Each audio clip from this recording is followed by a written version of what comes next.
It's Wellness Wednesdays. It's Wellness Wednesdays, and I apologize if I'm a bit distracted. Momo has been all over the place on my desk. He's finally settling. Momo's here. There he is. But he may start moving again, and I may start going squirrel because, anyway. One more bit of housekeeping. I took out a coffee page. ko-fi.com/Leanna K. Link in the description box. You can do monthly donations as an alternative to Patreon, but the primary reason I took out a coffee page is so that people can one-time transaction $25 gift a Leanna Cares session to somebody who needs it. I've got 2 or 3 people who could really use those sessions, who legitimately cannot afford even the $25. So if you can manage that, it would really help somebody out. And moving on, I'm not going to do the patron thing today. I just want to fix the title card to have both. So, but anyway, raw wound thinking. This is my own term. Because when we start getting into the idea of emotional crisis, I mean, that'll, like, nobody wants to talk emotional crisis. Like, no, weakness, fear, get away, there's ideas of, like, developmental crisis, existential crisis. The problem is that so many people, their lives seem like an ongoing crisis. A lot of crisis of identity going on right now. Talked about that last week, the idea of there just being too much focus on identity. There's all these negative connotations associated with different identities, and nobody, the idea of, like, marginalization theory and who is centered in society. Well, society's a fucking donut right now, okay? Nobody feels centered in culture. Nobody, except, like, the ultra rich. Right. And you still see them going on, oh, poor me. That for the ultra rich, it's horse shit. But everybody else, nobody feels centered in culture right now. Culture is a fucking donut right now. Excuse my language, but I feel very strongly about this, right, Momo? Right. Momo, scratch. So because of that, everybody has an open wound about something. It can be something traumatic from your past. It can be, a relationship that went south and you don't know why. Everybody's got something. Even the people with the best childhoods and the biggest support systems, everybody has something that they're insecure or sensitive about.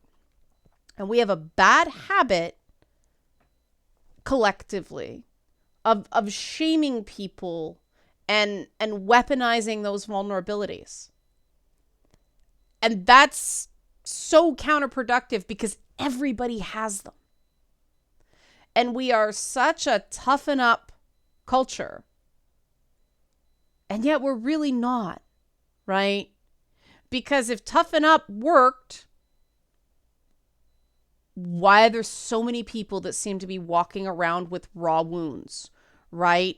The bravest people among us, the people that, sign up for military duty, far too many of those people are walking around with unresolved PTSD, and society goes, thank you for your service. Now please fuck off. And that doesn't mean just because somebody's a veteran, it means they're an inherently good person. But if someone serves their country in a war zone, I think the country owes it to them to take care of their battle wounds, visible and invisible, when they come back. And that's not happening. And obviously that's, super relevant to what's going on in Ukraine right now. People are rightly inspired by the resistance of regular everyday Ukrainian people. When the fighting stops, they're still going to need support. And that's exactly when the world tends to forget stunning and brave people, right? All of a sudden things get very quiet, very lonely, and you're just supposed to be all better now. And this extrapolates to a bunch of different things. Any loss, any trauma, any sense where you didn't feel like you were going to be okay. Those stay raw wounds until they heal. And there's a huge difference between, a wound you cover with a clean bandage and, proper sterilization and all that stuff, and a wound you try to bury. You throw dirt in an open wound, it's going to get infected. Not the most accurate metaphor, but you get what I'm saying about, right? That, like, people don't have to spread their shit all over everywhere, right? People are not compelled to talk about their vulnerabilities or the things that hurt them or scare them or, traumas they're not past. But there's a difference between covering it up to heal and burying it to fester. And when we send the message to people that you have to bury unpleasant or painful feelings and memories, it festers. As opposed to, yeah, we understand why you may not want to talk about it, but when you do, they can rely on people being cool about it, not understanding 100%. No human being can understand another human being 100%, but try, right? And there have been some comments about a bunch of things lately, not only some responses to Wellness Wednesday last week where I was like, whoa, like blow my face off, just like, whoa, was that? And then some responses to, some stuff I did about, like, muscular women in video games and stuff like that. I'm like, what is going on? And, I recognize I'm laughing with here, not laughing at, because I'm partially chuckling at my own reaction, the thing, because it, in a lot of these cases, it's one person's raw wound rubbing up against an unresolved issue I have, and it creates this friction. I'm both going, ow, ow, ow, ow, ow, and why are you doing that? Why are you doing that? Why are you doing that?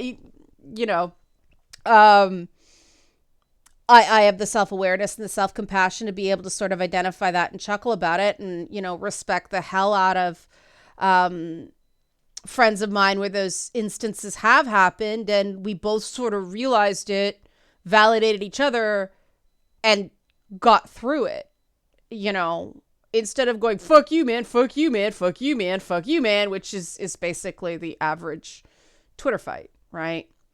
And I'm not saying you shouldn't, like, joust with people on Twitter. It's when it actually becomes personal. And, I'll talk a bit more about this on Feedback Friday because it is direct, but I realized that mannish women thing was a raw wound for me, just because, and I realized, what, most hardcore female gamers, or people who register as female to people, probably have to deal with this, that you don't have traditionally feminine responses to things, and you're punished by society for that in ways that other people may not see. The number of times that you get ripped, you get misunderstood, certainly, but also criticized and denied opportunities for not acting the way a man should or a woman should, depending on what society's expectations are for you. I think that's something that is a real raw wound for male and female gamers alike, which is why this whole mannish woman or she looks like a man thing is burned so hot for so long. Oh my God, The Last of Us 2 is just this fight that won't die. And I think it's because it's these raw wounds, right? And like I said, I'll talk more about it on Friday because I think that's something that should be unpacked. Because I think there's common ground to be had there, but let's focus on the raw wound element here. We'll focus on the factual stuff there, because that's the first thing about raw wound thinking. Fact-based arguments don't work until you acknowledge and validate the emotions underlying the whole thing, which is why whenever you try to present facts like I did on Monday, you will get very angry comments from people who are coming at it from a raw wound. And that's nobody's fault per se. It's just very difficult to, in a one-to-many format like YouTube, to be able to address everybody's individual raw wound, right? I'm just like, here's the facts of the thing for people who are actually interested, right? That was the purpose of that video, but there are, it temporarily got dislike bombed early on, and I'm like, it was weird because there's not a single truly negative comment here, but some people are hitting the dislike button. I don't know what's going. It eventually leveled out, and it's fine. But at first I was like, what the shit is So I tried to figure out what was going on. I didn't understand it. And the problem is this particular issue is something that gamers get mocked about by the media and, non-gamers, greater society, or what they perceive as greater society. And like, imagine someone's got, say, a broken arm, and they get made fun of for having a broken arm. Would that seem fair?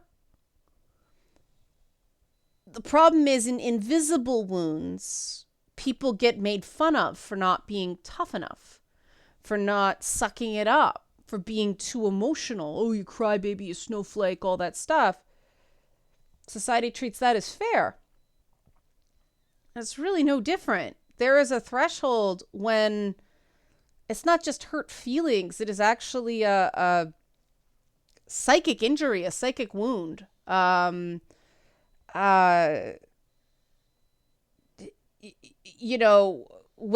did this stuff for The Escapist back in the day on PTSD, and I talked to people who work with veterans and use video game technology as part of PTSD therapy, or PTS as they call it, because they want to take the disordered idea out of it.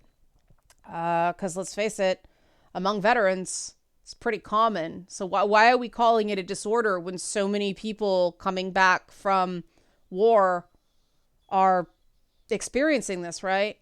But they said this is a wound. This is an emotional and mental wound. This is an injury. It's not a weakness. It's not a defective character. It's an injury. We have to treat it like an injury. And how do you do that? Well, you protect you protect the wound. You sterilize it, you protect it, whether with a bandage or a cast or whatever. You let it heal, and then you do physiotherapy. Essentially, you build the strength back up after it's healed. You do not expect someone to walk on a broken leg. And yet that's socially what we expect people to do with emotional injuries all the time. We are shitty about this as a culture. And one of the things I, try to do here, I'm certainly not perfect at it, and I get misunderstood a lot, but I try to give people permission to let their emotional injuries heal before, building back the strength. As somebody who's had my share of emotional injuries, but also my share of physical injuries. And, it's a long time coming back from physical injuries, especially knees. Lord of mercy. I mean, I've had knee problems, hip problems, shoulder problems, ankle problems. Competitive dance, when you finally stop the competitive dance, everything fucking falls apart because all that muscle mass just was like compensating for, soft tissue damage and a bunch of other problems. It's real fun. But yeah, it's society is not good to people who have been injured in the line of a lot of duty, whether that's the military, whether that's nurses, whether that's a grocery store clerk who was an essential worker, whether that's an Uber driver who had to drive people and deliver food during COVID, whether it's an elementary school teacher. We live in a culture of thank you for your service, now do fuck off. Now, each of us can decide to not be a part of that, right? Because we see a lot of wide-scale stuff connected to that. I read a really poignant piece. CBC's been going crazy with Black History Month content. Ended 2 days ago. But on like the last day of Black History Month, or right at the end, they ran a piece about this woman saying she doesn't want to identify as a strong Black woman anymore because it's a cage. Because the expectation of strength meant she wasn't feeling her feelings, and she suffered from intense burnout. And I really appreciated the perspective. I have nuance about it, but I felt enriched by reading that piece, because we can apply that to so many other types of people who are supposed to be strong, right? Strong female character. You guys know I prefer interesting female character. Because what is strength? More on that on Friday. And then we get into, masculine strength and disposable male syndrome and all that stuff. And again, don't have time to unpack that now. These are all raw wounds. These are the ones that are getting buried and festering because the social expectations do not allow people to rest and heal their wounds. You're expecting people to walk around on a broken leg emotionally and say it doesn't hurt.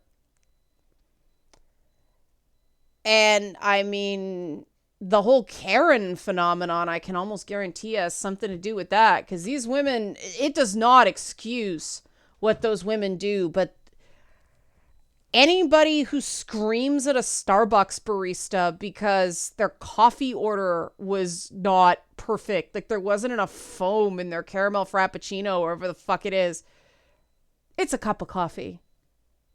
Mistakes happen.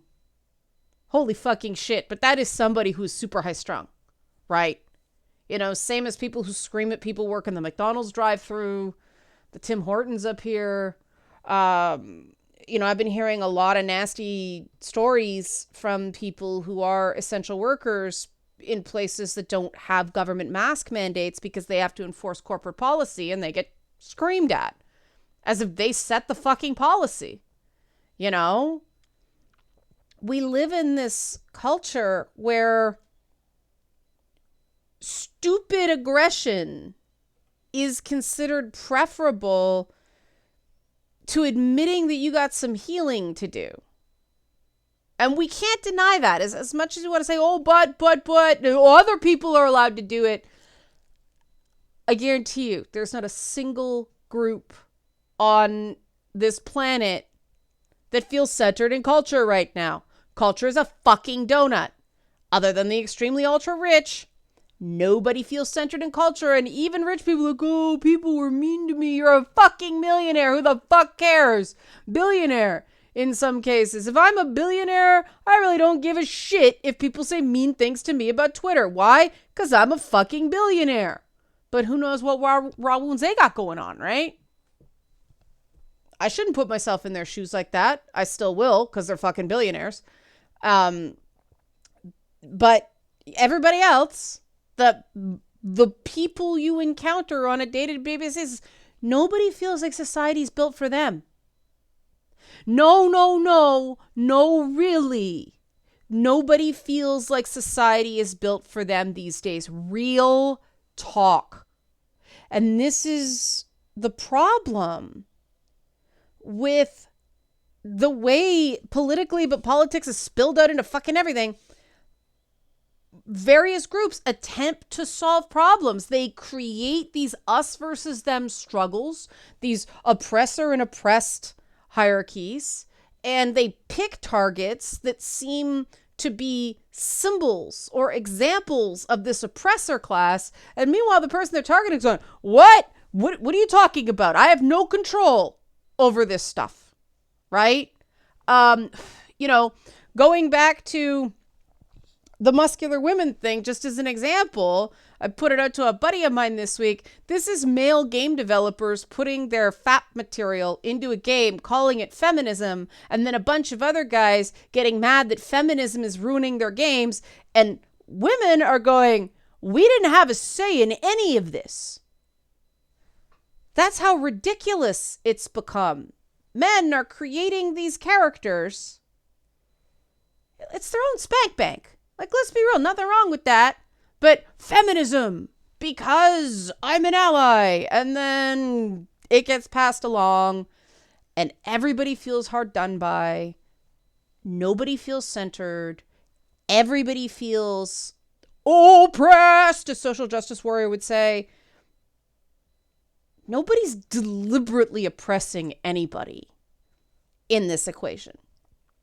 It's just a lot of people having an incomplete view of the world and some mistakes along the way, and society not giving people enough license to be whole people in terms of desire as well as in terms of hurt, or emotional struggle.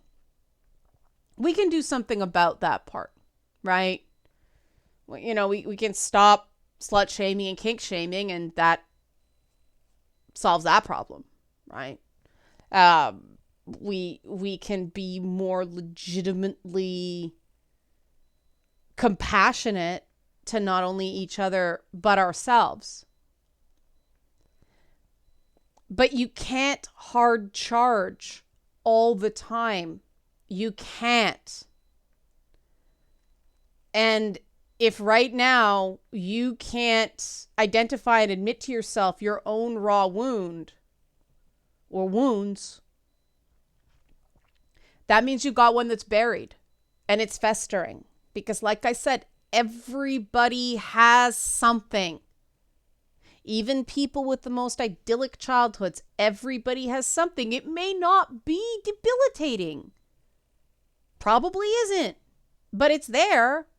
And if you can't identify it, that's the thing that's going to make you go Karen on someone, right? So we got to completely invert the paradigm in our own lives, right? We have to start rewarding people who can identify sensitivities. That doesn't mean expect people to compensate for their sensitivities. I respect the hell out of anybody who's like, yeah, I got to go cool off and come back at this. I respect the hell out of people who can do that. It's something I try to consistently get better at. And yes, that means setting, a structure, setting an environment where people feel safe and comfortable doing that. But we can, as individuals, decide we're going to reward people who are like, you know what? Yeah, I have this raw wound here. I have this sensitivity here. I'm going to lay that out there. And we don't use that to negate someone's point of view. We don't use that to say, you're too close to this or you don't have the right to have an opinion. We take that as a valid data point, right? This person has a sensitivity. There's a reason for that.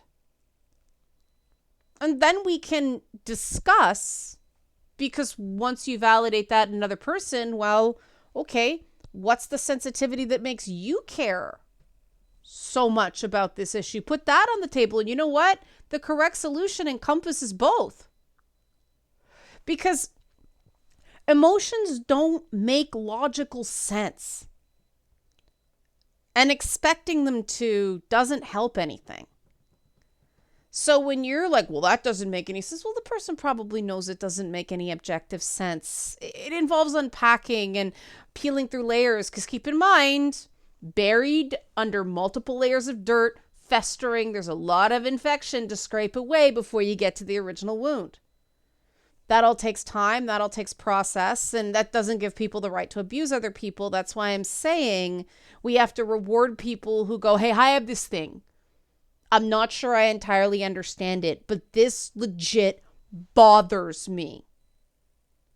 I talk about things that legit bother me. I didn't used to, because it was just a weapon people could use against me.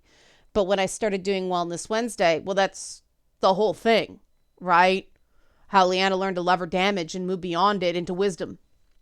It's an ongoing process. It's a TV show, not a movie. The ending hasn't been written yet. But this is something we can do something about. And the nice thing about doing it for other people is, at least for me, I feel like I have more license when someone's getting in my face and when someone's invalidating me and trying to shame me. I feel more empowered to go, no, that's not okay. I tend to stay more rational. Well, I know I've got this raw wound going on because I acknowledge the wound is there, right? But also, I feel like I have more social currency, for lack of a better term, to go, hey, no, I matter here. When I validated that other people matter, not despite their strong emotional reaction to something, but because of it, right? It is very hard to take sometimes when someone is giving you one of those face melter reactions, especially when it's, triggered, reaction on yourself too. There's a reason people love Social Justice Warrior, right? But it's sometimes impossible to understand where that person is coming from at that moment. I have found, though, that if you give them just a little bit of kindness, you set boundaries, but still, eventually it does start to make some amount of sense. And at least at the end of that all, you can say you gave a person the acceptance and the ability to be human that, you probably want. Just because they didn't reciprocate doesn't matter. You control you, they control them, right? I guarantee you it will make it feel less scary when you're confronted with your own vulnerabilities, because you gave other people that dignity. And when you give other people that dignity, it doesn't feel wrong for you to want it yourself. I feel stronger for talking to other people and, listening to them and validating them and trying to understand them. Not weaker. I don't feel worn out by it. And I'm an introvert. Now, one-on-ones are much better for me than like big group things. I was like, overwhelm, right? I'm getting better at it, but introvert overwhelm is real. But I like hearing people's stories. That's why I liked being a journalist despite the bullshit. And then, more and more I didn't get to do those interviews because everything was shut off and submit your email questions. I didn't get to do those interviews and the bullshit got worse and worse. And I'm like, this isn't the job I loved anymore. So I talk to you guys now. But this is a skill that can be learned. And I think that we can't control the outside world. We can't control what other people do, but we can be there for each other in this community. And I think that can be pretty powerful, especially since the world seems to get more and more and more complicated and more turbulent and scarier, quite frankly, and faster paced and feeling like you can't keep up with it all. So, yeah, if you want to donate a Leanna Care session to somebody, coffee, link in the description box, Patreon is still there, so on and so forth. Thanks so much for watching, and, be well.